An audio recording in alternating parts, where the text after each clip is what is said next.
Palagi tayo nagsisearch ng mga platforms na legit. I encountered this. Si Maya, Maya Bank, Maya Credit, Maya for short, magkakaroon ng credit card. At early access daw yung mga Landers members. Nung nirenew ko yung aking membership sa Landers, sabi sa akin, iti-text lang daw ako ni Maya kung na-approve yung aking credit card. Guys, huwag kayong aalis. Diyan lang kayo. Panoorin nyo yung video na to at I'll share what I can.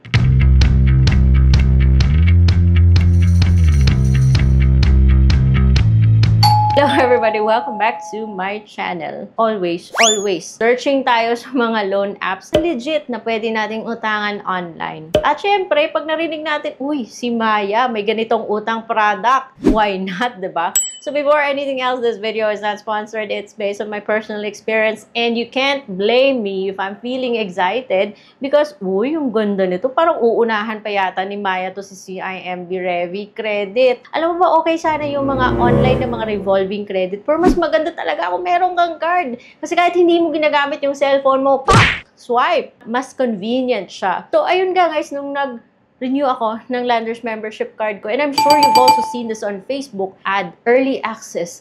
Renew your Landers membership card. Anywhere mo daw itong magagamit with cashback benefits, yung ganon. Yung sa picture pa ha, is yung black na Landers membership card na may Visa. May tatak ni Maya.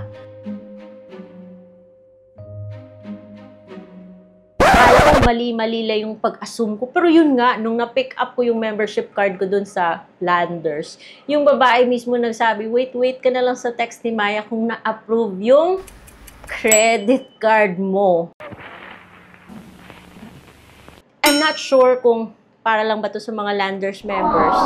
Pero, syempre, dapat alamin nyo kung anong meron para hindi kayo mahuli. Baka naman, diba? Maybe may iba rin siyang tie-up, but this is as far as I know. So, ayun guys, napaklik ako ng apply membership. At bumukas po yung Landers na app. Normal lang naman na kung member ka dun sa Landers, meron ka ring app kasi nagde-deliver po sila.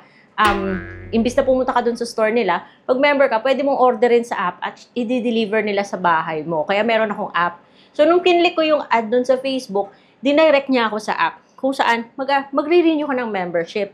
Pero yun nga, parang enticing kasi makikita mo dito may card, black card, may Maya na tatak. And yung sabi nga, cashback everywhere, credit card. And you only need to pay $350 for the renewal. Click apply membership.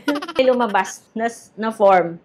Of course, fill outan mo yan. Kaya yun, first name, middle name, last name. Alam mo, yung parang nag-a-apply ka sa mga OLA, mga ganun. Tapos mag-a-agree ka sa terms and conditions. Siyempre, pag nag-OLA ka, familiar ka dito. Huwag kayong mag-alala guys, kasi safe kayo dito sa kay Maya. Or kay Landers.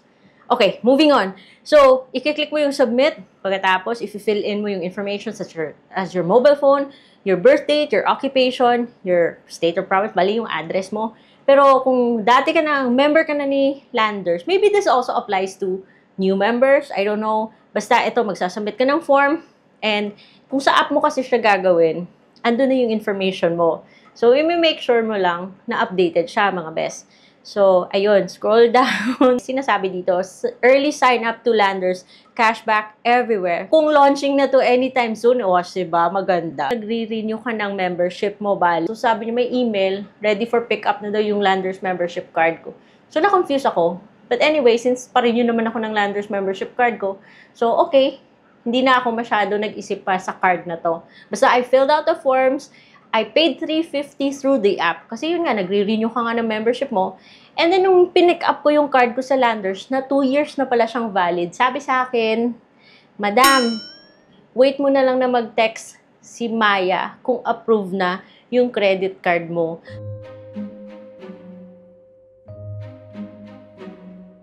So, yung ginagawa mo dito is to renew your membership. But, may tie-up sila, and since launching soon si Maya, so, you're not gonna miss out if you renew your Landers membership. Or kung hindi ka pa member sa Landers, then try mo pa member. Kasi baka nag-o-offer din siya sa mga new members. Diba, bongga? Kasi I think si Maya has this goal na maging inclusive. Goal of financial inclusion sa mga Pinoy, diba? So, kahit na yung iba na hindi na-approve sa mga loan products sa bangko, at least dito kay Maya nagkakaroon ng Maya Credit, nagkakaroon ng Maya Personal Loan. So, ang laki ng chance na magkaroon tayo ng Maya Credit Card. Of course, hindi ko sinasabi na lahat approved na kaagad. But at least guys, yung sinabi ko nga paano ka mananalo ng loto kung hindi ka nga nagtataya, 'di ba? So, ganun din yun. You miss the shots you don't take. So, para hindi mo ma-miss yung chance na magkaroon ng Maya Credit Card, and since may tie-up siya kay Landers, why not try? Renew your membership or be a member. Malay mo, diba? So, yun nga, sinishare ko sa inyo kasi baka hindi pa kayo aware. If you're aware already, let me know kung natanggap niyo na yung mga Maya card niyo, credit card niyo, kasi diba, bongga. Kasi yun nga, sabi ko, sana nga credit card kasi mas convenient. Kasi, meron naman akong Maya na card, but I don't really use it very often kasi sa app pa rin ako nakadepend. So, that's it for today's video, guys. Stay tuned for updates. If you're not yet subscribed to my channel, subscribe. Kasi yung mga ganito sinishare natin dito because always searching tayo sa mga magagandang mga loan apps na pwede nating pagkatiwalaan. So, thank you so much for watching. I'll see you on my next vlog. Bye!